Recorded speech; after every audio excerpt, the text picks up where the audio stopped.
Zaidi ya vijana 200 kutoka jamii ya wafugaji katika kaunti ya Isiolo, Samburu na Marsabit walishiriki makala ya 5 ya Peace Ultra Marathon katika eneo la Isiolo, huku kukiwa na miito ya ushiriki zaidi wa vijana kutoka jamii za wafugaji katika mpango huo wa kuhimiza amani. Collins Kefa ana taarifa hiyo kamili. Mbio hiyo iliyopangwa kwa pamoja na serikali ya kitaifa kupitia afisi ya kamishna wa kaunti, baraza la maendeleo ya kaunti za maeneo kame na mahusiano ya amani ya wafugaji wa eneo iliangazia shughuli mbalimbali za ziada, zikiwemo jukwaa la mazungumzo la jamii, utendakazi wa utamaduni na juhudi za uhifadhi wa mazingira kupitia upanzi wa miti.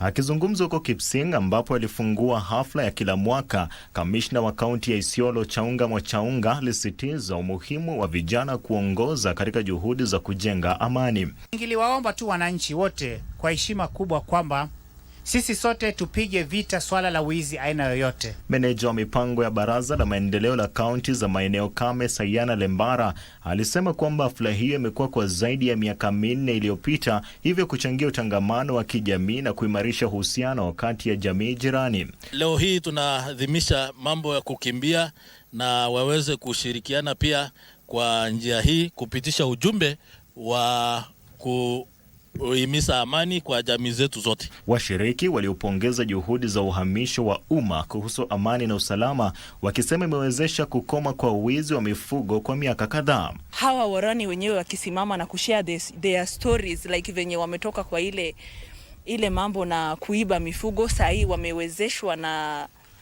thanks to our partners, watu kama Peacelink na watu kama FCDC, kuleta ile dialogue ya peace kwa hii community imezaa matunda sana. We hope that at the end of the 3 days they will have each other's contacts, they will be able to share information even beyond Pumi. Tukipata nafasi nyingine tujumuishe, hata kama ni Samburu County ama Marsabit County ama Isiolo County, tujumuishe tena pamoja hivyo ili tulete tukue na amani katika nchi yetu ya Kenya. Kupitia mpango huo, wadau mbalimbali waliongeza utetezi wa kubuniwa kwa kituo cha polisi katika kata ya Kipsing iliyo na ukosefu wa usalama.